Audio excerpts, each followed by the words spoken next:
Queridos irmãos e irmãs, queridos casais que participam conosco deste primeiro retiro conjugal online da nossa comunidade Luminar 7S.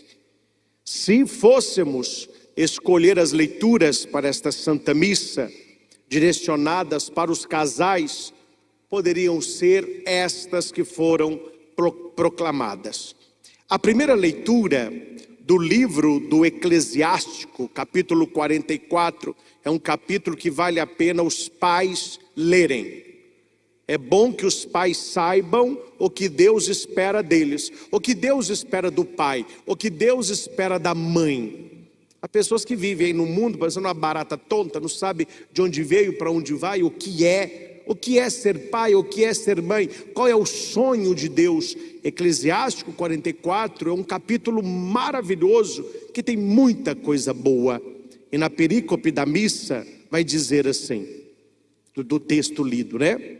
Vamos fazer o elogio dos homens famosos. Para Deus, os homens famosos, as mulheres famosas, são aqueles que viveram a sua palavra, são aqueles que conseguiram abençoar a sua família, foram aqueles que começaram e perseveraram, começaram e continuaram, começaram e chegaram ao fim. Vamos fazer o elogio dos homens famosos, nossos antepassados, através das gerações. Aí aqui vai dizer aqueles que não fede, não cheira. Outros não deixaram lembrança alguma, desaparecendo como se não tivesse existido, viveram como se não tivessem vivido, e seus filhos também depois deles. É porque filho de peixe, peixinho é. Pais insignificantes, filhos insignificantes. A leitura vai dizer que como há aqueles que deixaram a sua marca, houve aqueles que passaram aqui desse mundo e não fizeram diferença alguma.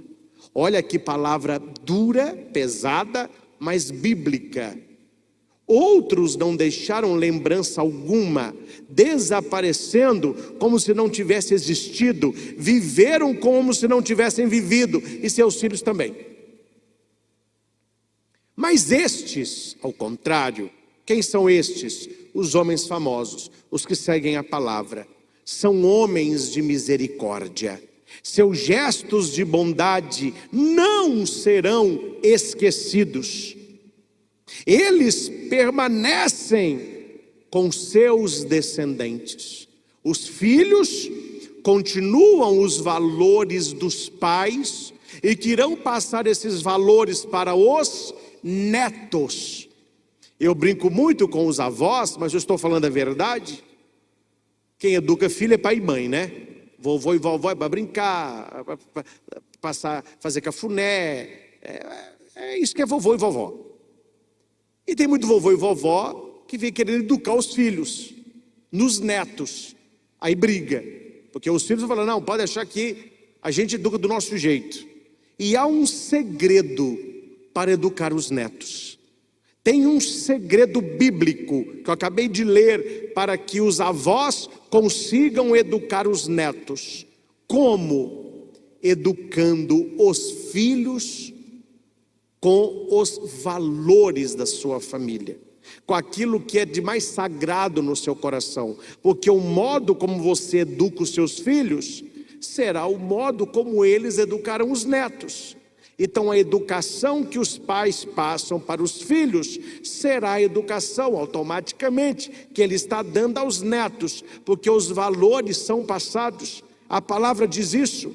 Eles permanecem com seus descendentes, seus próprios netos são sua melhor herança. Eu digo muito isso.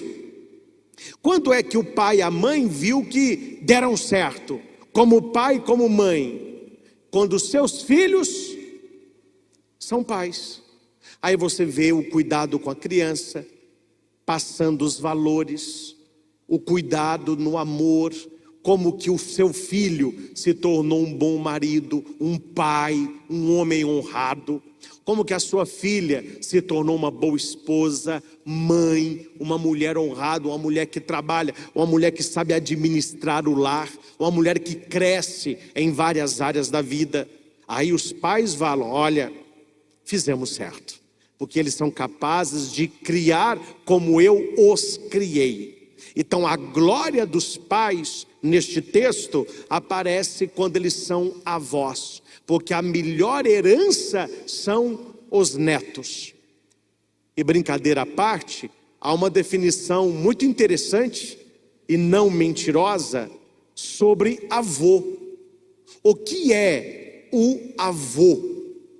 Eles perguntaram isso para um homem, um matuto, que nasceu na zona rural e lá vivia. E ele respondeu mais ou menos assim, preste atenção: avô é um cavalo bravo que o filho amansou para o neto montar. E vai falar que não é.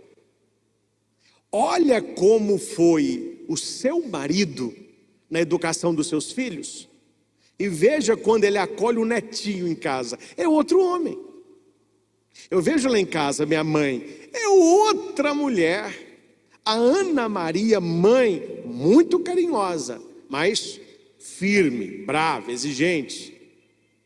Lembro da minha época, cama é para dormir. Eu não podia ficar subindo na cama durante o dia, pôr o pé na cama, nem pensar. Meu filho, agora tem um neto. O neto sobe na cama, puxa lençol, rola no chão, sobe no sofá. Minha mãe, gracinha da vovó, gracinha. Eu falei: mudou, hein, mãe? Agora eu sou vó. A leitura fala sobre isso. A melhor herança dos pais são os netos. Por quê? É a descendência. Ele vê que deu certo nos netos. Os valores que eles passaram para os filhos, eles vêm passando para os netos. E isso você vê assim, ó, a olho nu. É muito claro. Uma família organizada, os seus filhos, na casa deles, terão uma família organizada, passando os valores para os netos. Claro, é possível mudar a história para melhor, mas a regra é essa. A repetição, ela acontece sem pensar. Os valores assimilados, eles são passados. A descendência se mantém fiel às alianças. Então aquilo que o casal viveu de bonito, aquilo que o casal viveu de bênção, aquilo que o casal tinha um para com o outro, isto não será esquecido, isso será passado. A graça a eles também recairão sobre os filhos, sua descendência permanece para sempre e sua glória não apagará, porque os pais se veem nos filhos, que se veem nos netos, até chegar a nós. Então, neste retiro de casais, essa primeira leitura está cutucando os casais para que vocês façam uma escolha. E qual é a escolha? Serem os melhores casais que vocês são capazes de ser. Eu não disse serem o melhor casal, não, serem o melhor casal que vocês são capazes de ser. Não é ser um casal perfeito, mas um casal que todo dia está por ser feito. A cada dia é melhor, a cada dia com mais graça, a cada dia olhando para os filhos e pensando: eu sou espelho para eles. O que eu faço, o que eu digo, a maneira que eu digo, a maneira que eu sou, eu estou influenciando os meus filhos para darem certo na vida, para darem muito errado. Infelizmente, meus irmãos, não é o nosso caso, nem você que participa deste retiro, mas infelizmente você vê certos casais, que é o versículo 9 aqui da leitura: não deixaram lembrança nenhuma, desaparecendo como se não tivesse existido, viveram como se não tivesse vivido. Eu atendo pessoas Eu já ouvi da boca de filhos assim: padre, o meu pai é esse tipo aí, ó. Desapareceu, como se nunca tivesse existido, na minha vida nunca foi presente. Passou pela vida, não fez diferença nenhuma, viveu como se não tivesse vivido. Nós não podemos ser assim, meus irmãos. Se vive uma vez só, e devemos viver bem, e devemos viver na graça, e devemos viver na responsabilidade. Então a primeira lição que a missa de hoje traz para todos os casais que estão conosco: não vá no automático, tira do automático. O ser humano está vivendo no automatismo, e quanto mais automático nós somos, menos afetivos nos tornamos. Veja como anda a nossa cabeça. Você sai de casa com aquela sacolada, aí você para e pensa assim: eu tranquei a porta? Você não sabe. Aí vai mexer: ó, tranquei. O cara sai do carro: eu tranquei o carro. Eu falo: ó, por que isso? Automatismo. Nós estamos fazendo as coisas sem pensar. O que você almoçou hoje? Peraí que eu lembro, peraí.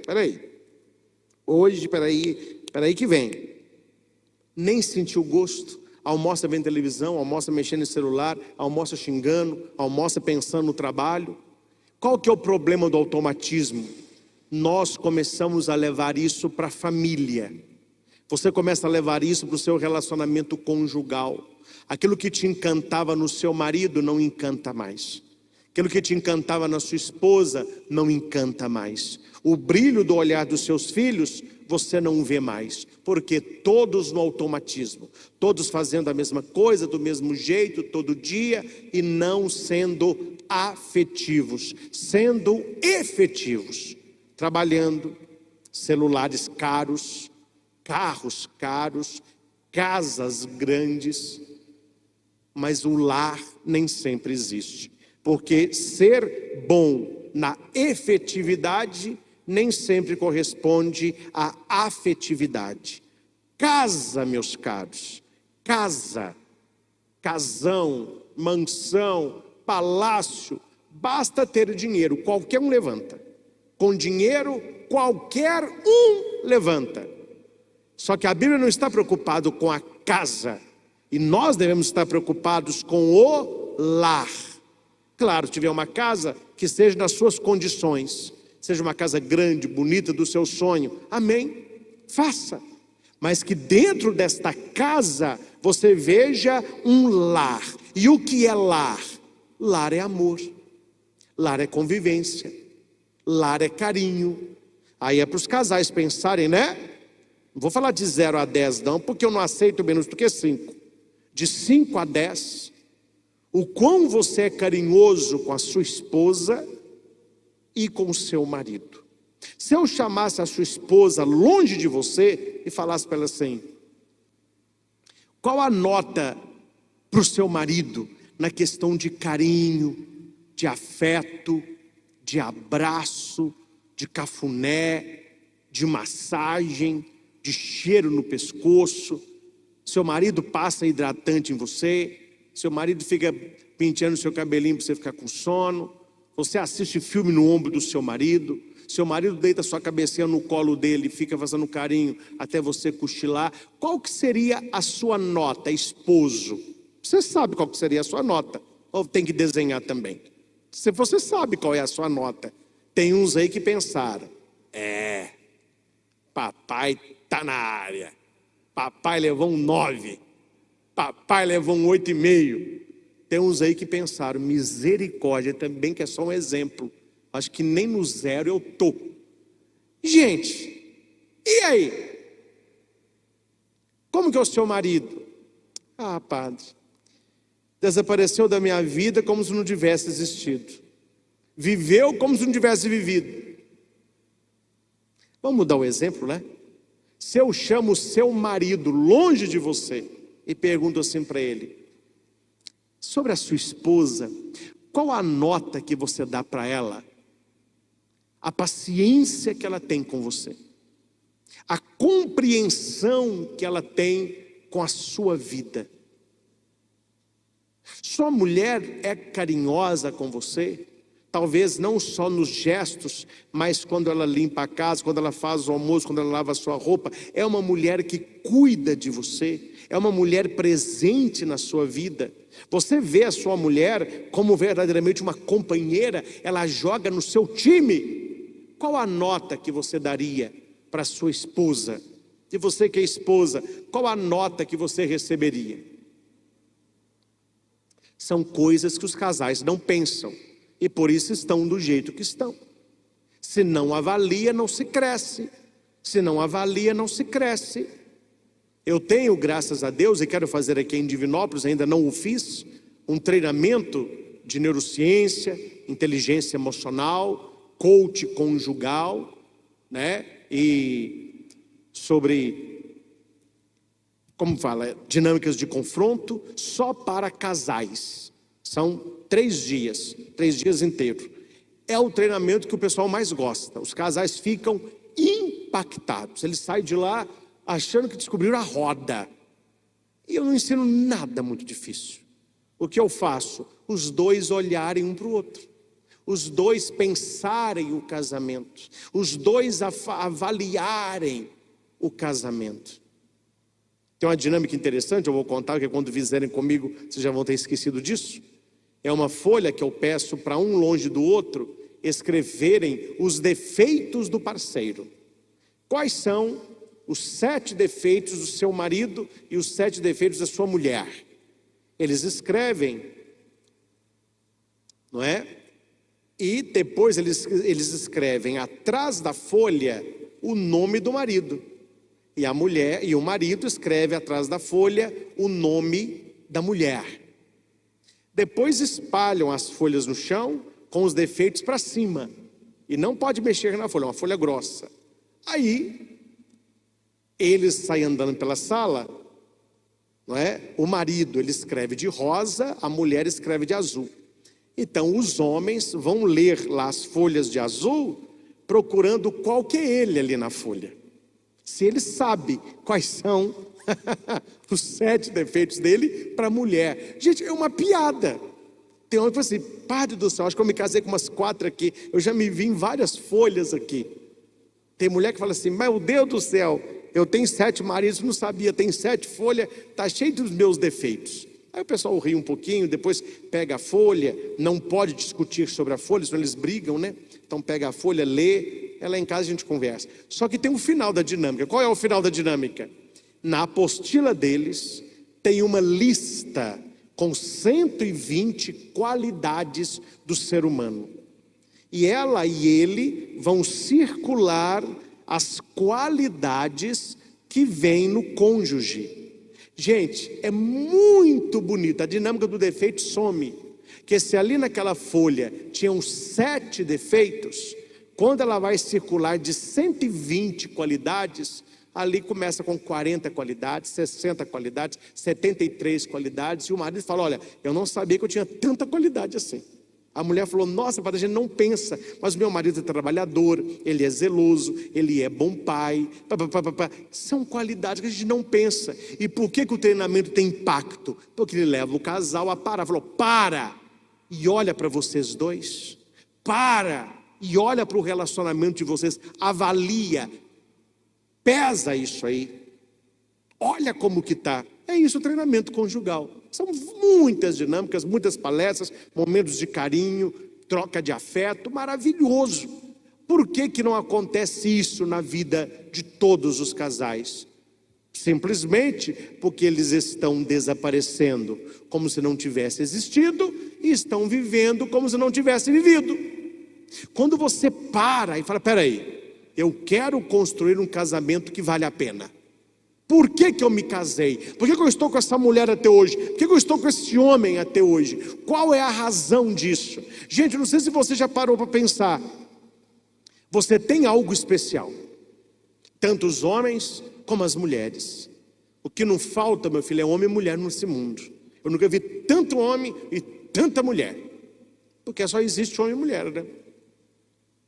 E por que no meio de tanta gente você escolheu essa mulher? Por que no meio de tanto homem você escolheu esse homem? A resposta, simplesmente, porque ele tem algo, ela tem algo que você não encontrou em homem nenhum e mulher nenhuma. É algo que te encantou, é algo que te cativou, é por isso que você se apaixonou, essa paixão virou amor. E sabe qual é o problema? Quando você conversa com alguns casais e você pergunta assim: mulher, o que só você tem que o seu marido abandonou as outras todas para casar só com você? Tem mulher que não sabe a resposta. Tem marido que não sabe a resposta. E é exatamente isso que mantém o casamento. É isso que mantém o seu marido sendo o seu homem e a sua mulher sendo a sua esposa. Porque vamos falar a verdade, eu me incluo na lista, não sou casado, mas pegando as mulheres casadas e os homens casados, eu não estou desprezando nenhum de vocês, mas pensem comigo se eu não estou falando a verdade. Existem homens bem mais bonitos que você. Existem homens bem mais fortes que você. Existem homens bem mais ricos que você. Mas a sua mulher escolheu você. Existem mulheres bem mais belas que você. Existem mulheres bem mais torneadas que você. Existem mulheres badaladas. Por que o seu marido escolheu você? É isso que mantém o seu casamento. É isso que mantém a união de vocês. Não ficar se comparando, mas buscar o primeiro amor, voltar àquele encanto. Porque não se ama a aparência. A aparência ajuda. A aparência é um quê a mais. Mas uma decisão de casamento, de construir a vida a dois, é essência. Aí eu vou no evangelho de hoje. Jesus, saindo de Jerusalém, para Betânia, ele teve fome. Ele viu uma figueira, pé de figura. Ele falou: opa, comeu um figo ali. Ele chegou na figueira, uma figueira bonita, frondosa, cheia de folhas. E Jesus foi olhando, e falou assim: que é isso? Brincadeira que é essa? Isso é uma pegadinha? E que é Jesus? Uma figueira tão bonita, lotada de folhas, não tem um figo. Jesus estava procurando fruto, só que aquela figueira estava preocupada só com a aparência. Será que tem casamento assim? Se olha para o casal, tudo muito folhoso, tudo muito bonito, tudo muito no lugar. Parece um casal perfeito. Casal 20. Aí quando você vai olhar na profundidade, é só aparência, não tem fruto. Tem mulher que diz isso. Infelizmente hoje, o mundo está um pouco de perna para o ar, mas falemos, né, de coisas mais dentro da normalidade. A mulher vê um rapaz, se interessa, primeiramente com os olhos. Olha, aquele rapaz parece uma boa pinta, aquela moça, tá legal, tá legal. Eles vão começar a conhecer. Que tristeza, gente, quando você conhece alguém que é uma figueira sem figo. Você vai fazendo assim nas folhas, ó, não tem nada, é só aparência, é só beleza física, uma cabeça vazia, um coração vazio, não tem sonho, não estuda, não trabalha, não quer nada com nada, não fala a verdade, não tem fidelidade, não tem senso de família. O que adianta uma figueira só com folhas para matar a sua fome? Absolutamente nada. E Jesus perdeu a paciência e disse: ninguém mais vai comer do seu fruto. Os discípulos, ninguém comentou nada. Quando Jesus fica nervoso, ninguém fala nada. No outro dia, quando eles estão passando por aquele caminho, os discípulos falam: ó Senhor, aquela figueira que você amaldiçoou ontem, ela secou até a raiz. Quando é que um casamento começa a secar? Quando ele para de frutificar. Quando o marido para de oferecer para a mulher um alimento nutritivo, um alimento nutridor. E o melhor alimento que ele pode oferecer a ela é ele mesmo. Quando a mulher para de oferecer para o marido uma alimentação nutritiva, quando ela passa de ser nutridora, e o melhor alimento é ela mesma, ou seja, é o amor, o diálogo, o carinho, a parceria, o sair juntos, o tomar um açaí só os dois, comer um churrasquinho no sábado à noite, ver um filme abraçado, andar de mãos dadas, beijar, ter a relação sexual. Isso tudo aí vai acabando no casamento. Aí não tem fruto, é só folha. É uma casa bonita, é um carro bonito, é um celular bonito, é o cara que fica na academia, a mulher com botox da cabeça ao pé, é tudo muito bonito. Mas quando você vai assim, ó, não tem fruto nenhum, é folha do início ao fim. E nós estamos vivendo, meus irmãos, uma sociedade bem folhosa, né? Como as pessoas valorizam uma figueira com muita folha, mas não tem fruto. E fruto é que mata a fome. Fruto é que mata a fome. Beleza não põe mesa, já diziam os nossos avós. Então Jesus está ensinando no Evangelho que no seu casamento, os casais que estão conosco, você precisa produzir fruto dentro do seu relacionamento. E o que é esse fruto? É aquilo que nutre o coração do seu marido, é aquilo que nutre o coração da sua esposa. Um outro ponto que nós poderíamos trabalhar muito, mas eu não vou me estender, eu vou apenas citar. Jesus, quando chega no templo, ele tem um zelo pelo templo. E lá eles estavam vendendo e comprando. Jesus põe aquele povo todo para correr. Não façam da casa do meu pai o que ela não é. A casa do meu pai não é casa de comércio. Comparando ao tema da missa e ao retiro de casais, qual é o zelo que você tem com a sua casa?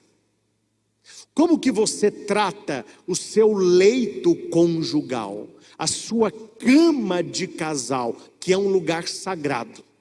A sua casa é um lugar sagrado. E quantas pessoas estão transformando a casa e o quarto do casal naquilo que ele não é?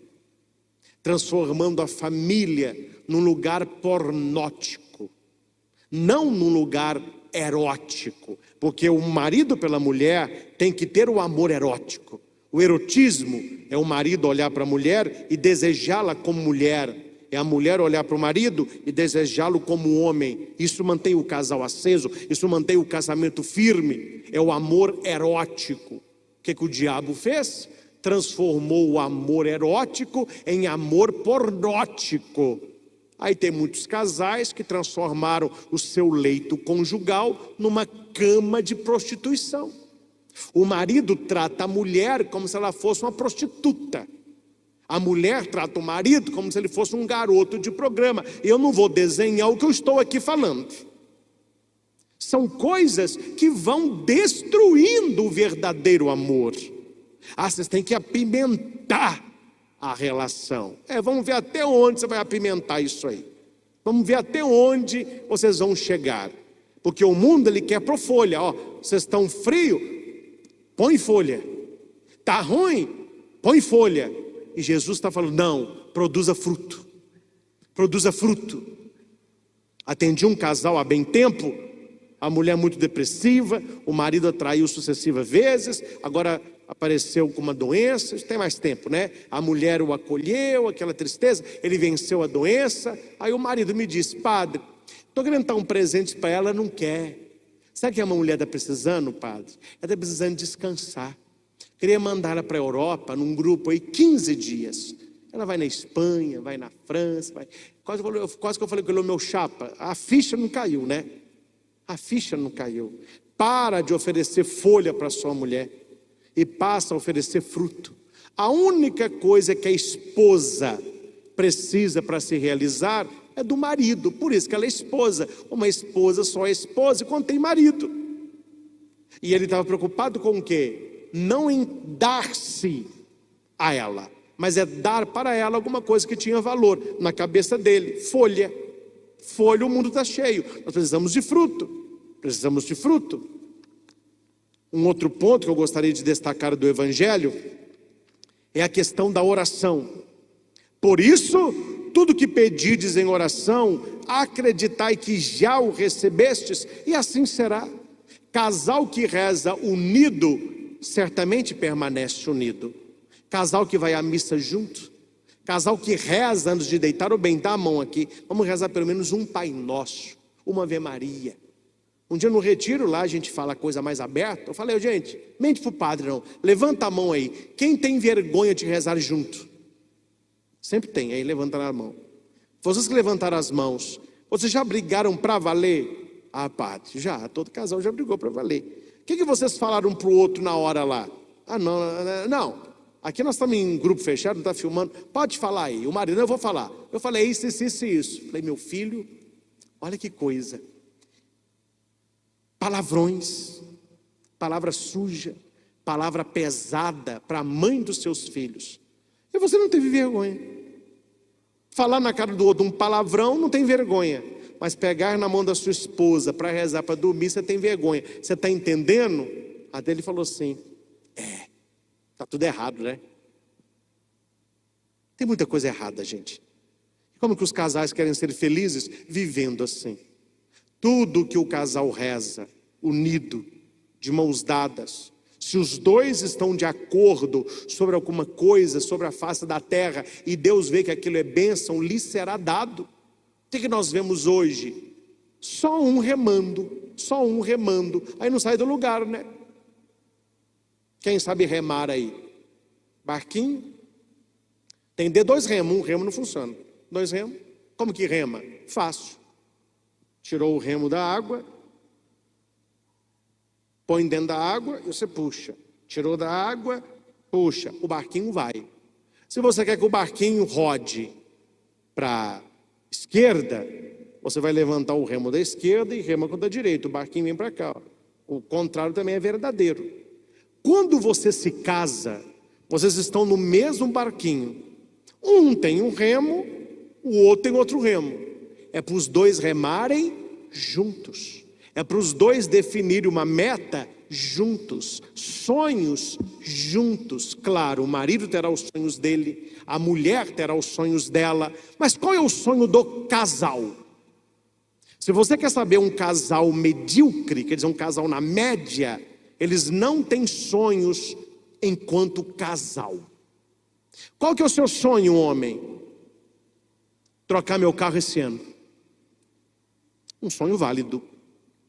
Qual é o seu sonho, mulher? Reformar a cozinha lá de casa. Ou passar um dia no spa. Tá, é um sonho válido. Agora vamos que é vocês dois. Qual que é o sonho de vocês dois enquanto casal? Não tem. É preciso sonhar junto. É preciso economizar junto. É preciso sofrer junto. É preciso conquistar juntos. E depois que se casa, gente, me desculpe, o eu tem que sumir, viu? O meu tem que sumir. Eu já escutei muito isso.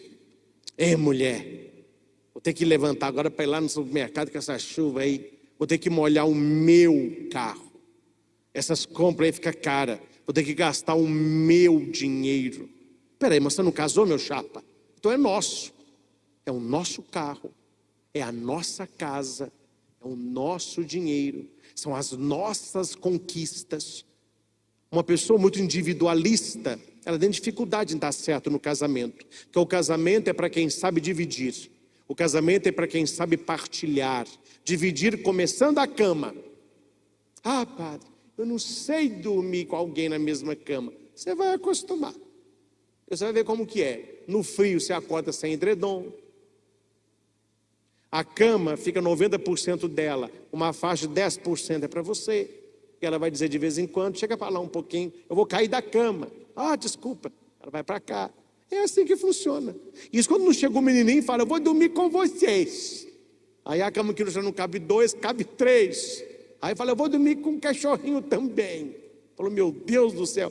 Família, casamento, relacionamento. Eu li no avental o seguinte, eu achei bonito isso. Definição de mãe. Mãe é comer o resto com amor. Quem é mãe entende isso. Quando você tem menino pequeno, você vai dar, ele não quer, você come. vai dando. Caiu na mesa, você come, põe na boca dele. Quer dizer, amor está ali. Isso é relacionamento. Isso é casamento. Isso é família. Isso é bonito, isso é dom. É dom. E a família precisa rezar mais. Os casais precisam rezar mais. Vocês que participaram, né, da pregação de ontem, temos boas risadas juntos, né? Quem não participou está no meu canal, vocês podem assistir. Eu passei 7 caminhos para a resolução de conflito. 7 caminhos. O último caminho, o 7º, foi oração. Vocês lembram disso? Oração conjugal. Porém, existem outros caminhos que ajudam o casal a ter equilíbrio, a conquistar estabilidade conjugal. É o que todos buscam. É o que todos buscam. Permita-me finalizar a minha fala com apenas algumas breves considerações. Meus irmãos, vocês casais, casamento não é loteria. Vamos começar para ver no que vai dar. Não, casamento não é loteria. Porque uns dão certo, uns dão errado. Não, isso é jogo. Casamento não é loteria. A verdade é exatamente o contrário. Casamento é fruto. Fruto. Procurou, só tinha folha, não serve. Casamento é fruto. Fruto de quê? De investimento pessoal, de trabalho e de vontade de dar certo. Casamento passivo é casamento fadado ao fracasso. Casamento, para dar certo, tem que ter a sua presença, tem que ter o investimento do seu tempo, investimento do seu amor, tem que ter trabalho e vontade de dar certo. Não é uma aventura. Não é para você ter adrenalina. Não, cara, casei, vamos ver o que vai acontecer hoje. Não. Nós vamos ver o que vai acontecer hoje, não. Amor, vamos fazer acontecer o melhor. Vamos fazer o melhor. Vamos ser um para o outro o melhor. Tudo começa com compromisso. Por isso, aliança. Quem casa, coloca aliança. Aliança significa um compromisso. Um compromisso, primeiro, com Deus. Um compromisso, em segundo lugar, consigo mesmo. E em terceiro lugar, com o cônjuge. Quando alguém trai o cônjuge, primeiro ele traiu a confiança de Deus. Segundo, ele traiu a si mesmo, não sendo fiel ao princípio que ele colocou. E terceiro, o cônjuge. O que o marido e a mulher ficam preocupados? Que mensagem que chegou aí? Quem que te ligou? Quem que é aquela piriguete ali? Quem é aquele saradão ali? Meu filho, se a pessoa que está te trair, 10 minutos de almoço, vai fazer. Não é vigilância, é compromisso. Se você quer saber o quanto que o seu parceiro, a sua parceira é fiel a você, veja o quanto que ele é fiel a Deus e a si mesmo. Você pode dormir tranquilamente. Porque você não estará com esta pessoa 24 horas. E quem quer faz. Faz meio-dia, faz 2 da tarde, 10 minutinhos, está fazendo. Eu não entro nessa parte, porque está muita polêmica. Mas se você quiser saber a hora das folhas, vamos fazer uma linguagem mais rebuscada, e não a hora dos frutos, fique na região dos motéis no horário de almoço. É o horário mais badalado. Por que o motel é badalado na hora do almoço? Que é aquela entração e saição de carro. A maioria são homens e mulheres casados. Ali é lugar de adultério, lugar de prostituição, lugar de promiscuidade. Me desculpe a franqueza, os donos não vão gostar, mas casal não precisa ir em motel absolutamente para nada. Não tem nada lá para acrescentar no seu casamento. Claro, padre não vai em motel, também seria o fim da picada, né? Mas pelo amor de Deus, aquela cama suada, pelo amor, que falta de higiene, que falta de gosto. Não, é tudo lavadinho, então vai, meu filho, vai que é tua. Viva como se não tivesse vivido. Exista como se não tivesse existido. Você tem o seu quarto conjugal. Você tem a sua cama conjugal. Ali é o lugar de vocês dois. Ali é o lugar do verdadeiro amor. Ali é a relação sexual abençoada por Deus. Aí você vê pessoal em horário de almoço, aquela badalação de carro, e todo carro com vidro escuro, pessoal de óculos escuro e de boné. Por quê? Mas não é tão normal. Não é, vamos abrir o vidro, vamos pôr a cabeça para fora. Não, por quê? Porque aquilo que é das trevas não vai para a luz. Aquilo que está errado não vai ficar certo, gente. A nossa consciência não vai aceitar o errado como certo, mesmo que você minta para si mesmo. E é preciso então saber que casamento é fruto de investimento pessoal, de trabalho, vontade de dar certo, fidelidade, compromisso com Deus. É a primeira coisa para um casamento dar certo. Temor a Deus. E me desculpem, gente, você sabe que eu não estou falando mentira. Muitas pessoas perderam o temor a Deus. O que vale é o prazer. Deus que se dane. O que vale é eu estar feliz. Quando se perde o temor a Deus, já não é fiel a você mais. E o outro, o importante é ele não descobrir. O importante não é o não trair. O importante é que o outro não descubra. Então, fidelidade a Deus, fidelidade a si mesmo, depois fidelidade ao cônjuge. E por último, 3 realidades do casamento. Não vou aprofundar, mas vou citar.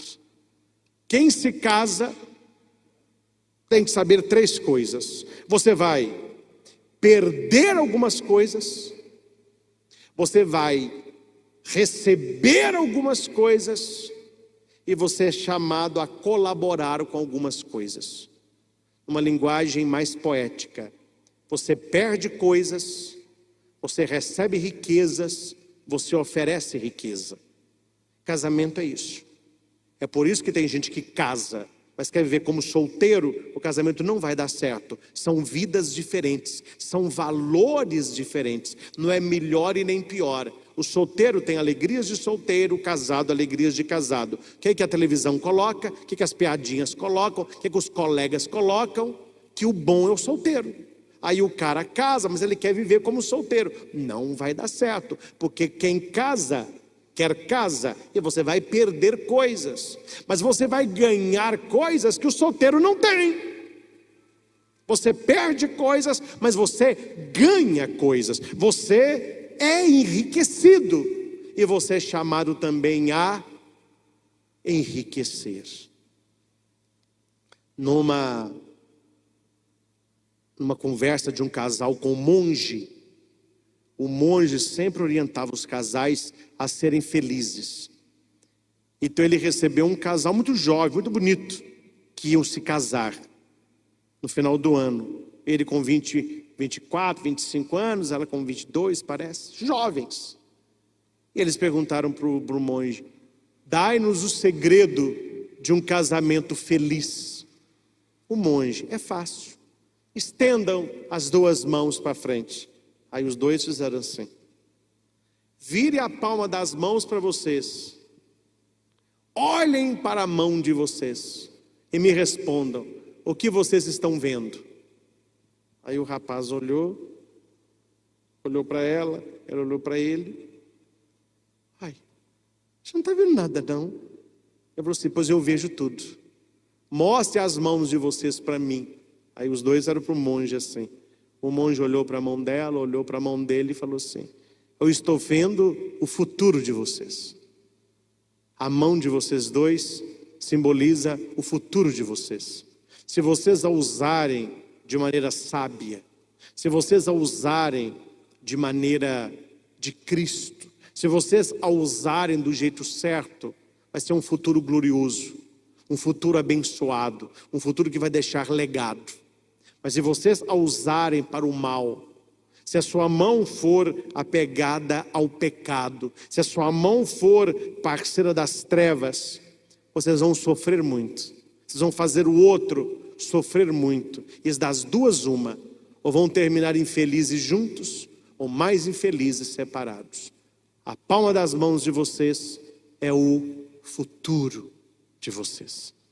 É por isso que os casais trazem em uma das mãos aliança, no dedo chamado anelar, que na Idade Média acreditava-se que sai uma veia deste dedo e que ela passa direto no coração. É por isso que o anel de casamento se coloca neste dedo. Acreditava que ele tinha uma veia que tinha acesso ao coração. Colocando a aliança neste dedo, você colocava uma aliança no coração.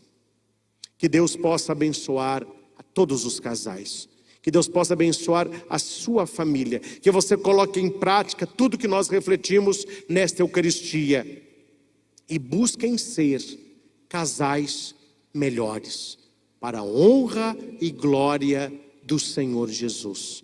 Porque casal que reza unido, permanece unido e feliz.